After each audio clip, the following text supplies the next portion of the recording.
Maybe she's meant to be annoying, but I just found Alice so annoying this season. Hi guys, welcome back to the Shannon Show. Hello if you're new. So today's video is going to be a review of The Politician Season 2, which just dropped on Netflix. I hope everybody is doing as well as can be, and I really do hope everybody is being as proactive as possible in supporting the Black Lives Matter movement. And if you're still on the lookout for some resources, I've linked them in the description. Do let me know what your thoughts are on my commentary. I'm always up for a chat, I'm always up for a debate. And if you like this video, give it a thumbs up, and if you didn't, give it a dislike. No hard feelings. I filmed a watch along for episode 1 and 2, so if you like this video and you wanted to see what my thoughts were live, I'd strongly consider subscribing so you know as soon as it drops. And I'm also trying to get to 1.4k, honey, so I'd appreciate if you help me out. And thank you to everyone who's subscribed to my channel so far. So The Politician, I didn't do a review on season 1 on my channel. I literally just binge watched season 1 the other day. In terms of my thoughts on season 1, I feel like it was okay. I feel like the beginning was really good. I pretty much knew what I was expecting with Ryan Murphy, but near the end it started to get a bit less interesting and it started to kind of wane. In terms of a recap coming into season 2, of course there was a lot going on with season 1. I mean, there was a lot of drama in season 1, you know, there was poisonings, death, people faking having cancer, a lot going on with season 1. But I think the biggest thing was Peyton running for Senate and it looking like it was going to be basically sort of a repeat of season 1.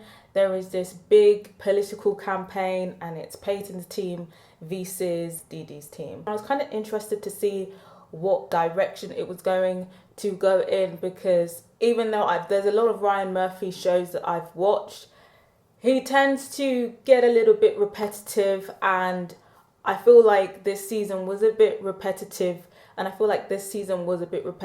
it was kind of pretty much a regurgitation of season 1, just in a slightly different setting. So again, we've got the scandal, we've got the dirty politics, we've got the backstabbing. Peyton is singing throughout again. We have political attacks going on each side. We have falling out. We have people reconciling.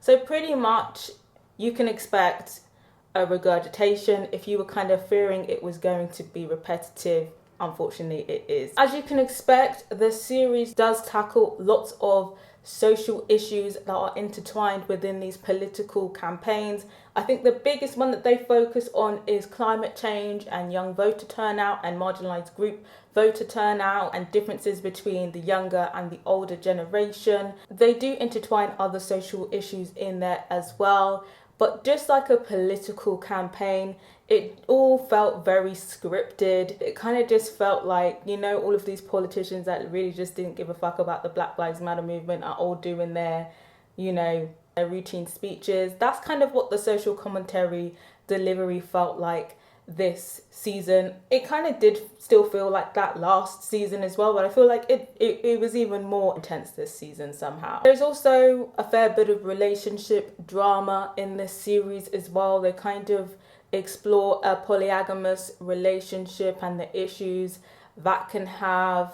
They also kind of explore a storyline that shows that older women are still sexually active. Again, it kind of just feels repetitive. Like, this is something that Ryan Murphy just does time and time and again, and I don't really see any variation with his stories, even though I do think, you know, this is a storyline that should be explored. I felt like I had seen this before from Ryan Murphy, in my opinion, and with this whole polygamous relationships, I'm not against them being shown in shows, because I feel like they are becoming more popular. I kind of want something a bit more complex rather than a spicy threesome, rather than, you know, the idea of a threesome being exciting or the idea of a threesome causing problems in relationships. I like to think that there is more complex ways that you can approach a polygamous relationship. But I'd be interested to hear what you guys thought of this season in terms of the narrative. Did you think it was a bit of a repetition? Was it a bit of a regurgitation of season 1, or do you feel like there was enough variation in this season for you to get down with it? I wasn't really that invested in any of the relationships this season.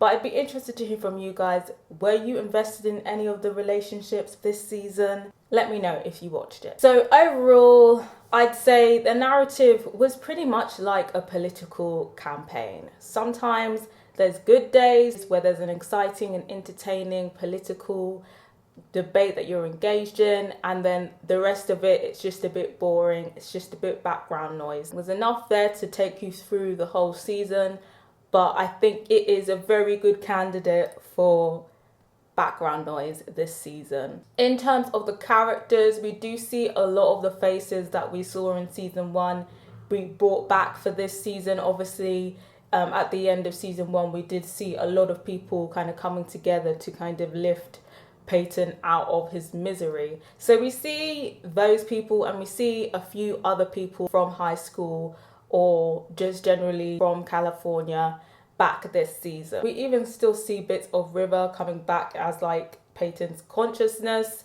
in this season still. I mean, I like looking at River. I mean, he is a dish, but I feel like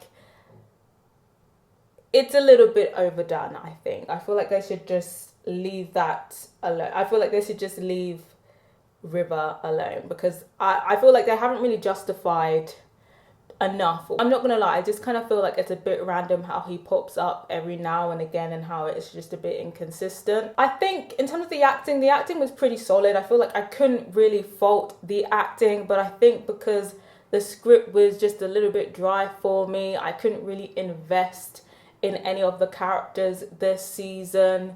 If I had to say anything about the characters or the performances, I'd say I guess I did somewhat appreciate the dynamic between Dee Dee and I think it's Hadassah, I think that's how you say it. Dee Dee and Hadassah, I appreciate the dynamic, and I appreciate the way that they bounce off each other, and I think they are a good acting duo. Peyton, I guess he's a solid lead for the show, but again, I feel like his storyline was again a bit regurgitated. It kind of still plays on that morality thing. Is he a good person? Is he not? What is he willing to do to get to the top and whatnot? They kind of regurgitate that whole narrative again. Alice was just annoying me this whole season. I think they've actually, I guess you could say, given us a reason for why she's so annoying this season, but just the way that she tries to victimize herself has just been turned up this season, and the decisions that she makes and the things that she says, it's just like, girl, get a grip, get yourself together, honey. I mean, the fact that she threw away this $4 million wedding, again, it's just like, girl, I'm done with you. But I guess maybe that could be merit to her character. Maybe she's meant to be annoying, but I just found Alice so annoying this season. In terms of the other elements of production, I feel like the other elements of production were done really well. The cinematography is beautiful, like Ryan Murphy's stuff usually is. The score was decent. The soundtrack was decent. Overall, production-wise, I feel like they did a great job. So overall, I wasn't overly impressed by this season. I mean, I wasn't expecting it to be an amazing season, but I was expecting it to be a lot more solid, a bit more entertaining than the final half of season 1.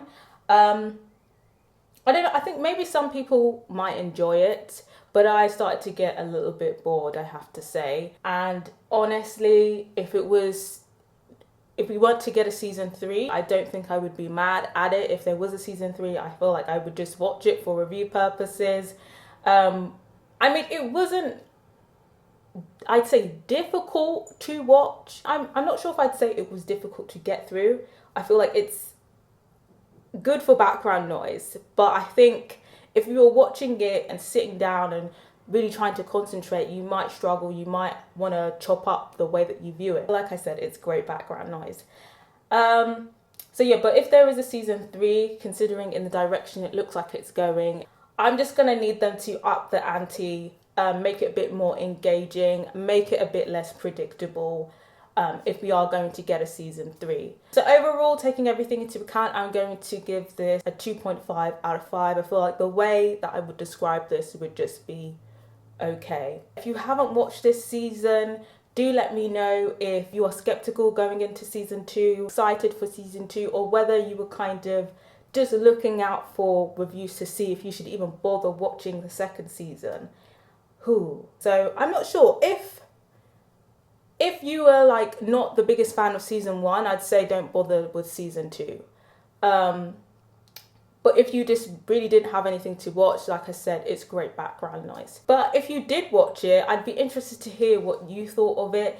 Did you like it? Did you not like it? Did you love it? Did you hate it? Or did you just kind of think it was okay? And do let me know what you'd rate it out of 5. I'd be interested to hear from you guys.